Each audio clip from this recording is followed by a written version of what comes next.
क्या लाइफ में ऐसी सिचुएशन हुई है कि किसी ने आपसे पैसा लिया हो और वो इंसान आपको आपका पैसा ही वापस नहीं कर रहा है, या फिर मैं बोलूँ कि उसने कहा है कि वो आपको 5 दिन में या 7 दिन के अंदर पैसा दे देगा या दे देगी, लेकिन उन्होंने आपको मनी वापस नहीं करा है या उन्होंने आपको मनी रिटर्न नहीं करा है।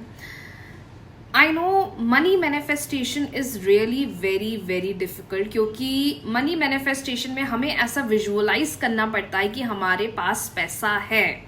और ये चीज़ जब हम इस फ्रीक्वेंसी में आते हैं तो पहले लगता तो है कि हाँ मैनिफेस्टेशन कर रहे हैं, पैसा है, मिल गया है, लेकिन वहीं एक वो सेकंड थॉट आता है, नहीं यार पैसा तो हाथ में नहीं है। वो लैकिंग बहुत ज़्यादा फील होती है, महसूस होती है। तो अभी रिसेंटली मेरे पास एक ऐसा सिचुएशन आया था जहाँ पर, जी हाँ, जहाँ पर क्लाइंट को किसी इंसान से 40,000 रुपीज़ लेने थे और सामने वाला इंसान सिर्फ पैसा वापस देने को लेकर टाल रहा था, पैसा देने के लिए मना कर रहा था। उस सिचुएशन में, जी हाँ, अगर आपके साथ भी ऐसा होता है तो आप भी कर सकते हैं। उस सिचुएशन में हुआ क्या, मैंने उनको एक ऐसी अर्जेंट प्रेयर दी और बोला मैंने कि इस तरीके से इस अर्जेंट प्रेयर को करिए, ये इंटेंशन सेट करके कि सामने वाला इंसान ने मुझे मेरा पूरा पैसा वापस कर दिया है। अब पता है क्या हुआ, पहले तो बहुत ज़्यादा वियर्ड लगा कि वाकई ये होगा, वाकई ये चीज़ें काम करती हैं, वाकई क्या ये चीज़ें मेरे फेवर में काम करेंगी।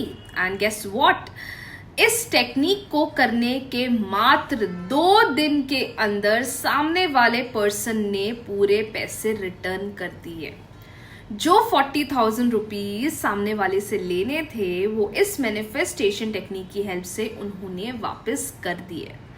नाउ क्या है ये चीज़, this is a very very very powerful urgent prayer, जिसे हम सेंट एक्सपेडाइट प्रेयर भी बोलते हैं। अब ये प्रेयर ना हमेशा नहीं करनी चाहिए, हमेशा कि इसके लिए भी कर लो, उसके लिए भी कर लो, नहीं। ये प्रेयर तभी करनी चाहिए जब बहुत अर्जेंसी हो।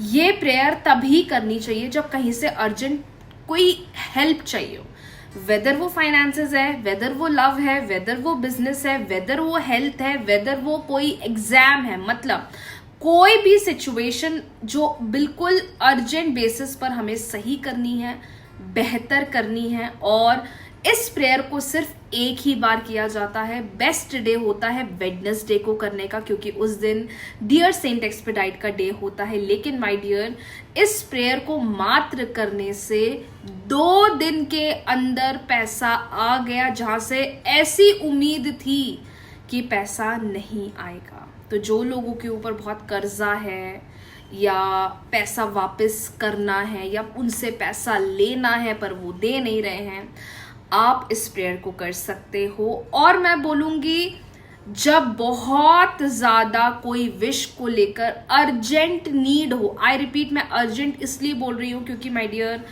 इस प्रेयर को अर्जेंट सिचुएशंस में ही करा जाता है। जब कोई हेल्प नहीं होती, कहीं से कुछ नहीं लगता है, उस सिचुएशन के अंदर ये प्रेयर मदद करती है। कमेंट सेक्शन में मैंने पिन कर दिया है, वीडियो आप देख सकते हैं। आई नो अर्जेंट सिचुएशन सिर्फ वेडनेसडे वाले दिन ही नहीं आती, कभी भी आ जाती है। तो अगर कभी भी कोई अर्जेंट सिचुएशन है, आप तब भी कर सकते हो, लेकिन बेस्ट डे इस प्रेयर को करने का वेडनेसडे होता है। जब विश पूरी हो जाती है तो फिर ऑफरिंग भी देनी पड़ती है। अब ऑफरिंग में किसी नीडी की हेल्प कर दो, या किसी को मनी दे दो, किसी को कुछ खाने का दे दो, कपड़े पहनने का दे दो। मैं फिर से बोलूंगी, आई रिपीट, विश पूरी होने के बाद, ओके, विश पूरी होने के बाद ऑफरिंग दी जाती है। तो 2 दिन के अंदर मात्र सेंट एक्सपेडाइट प्रेयर की हेल्प से 40,000 रुपीज़ अनएक्सपेक्टेडली मैनिफेस्ट करा, जहां उम्मीद ऐसी थी कि पता नहीं पैसा आएगा या नहीं। तो अगर आप चाहें तो आप भी किसी अर्जेंट सिचुएशन में इस प्रेयर को कर सकते हैं। सब लोग कमेंट सेक्शन में कॉन्ग्रेचुलेट ज़रूर करें क्लाइंट को, क्योंकि ऐसी बहुत सारी सक्सेस स्टोरी मेरे पास आती रहती है और ये वही सक्सेस स्टोरी जो मैं यूट्यूब पे आप लोग के लिए पोस्ट करती हूँ, तो इन्हें बिल्कुल भी मिस ना करें। राधे राधे।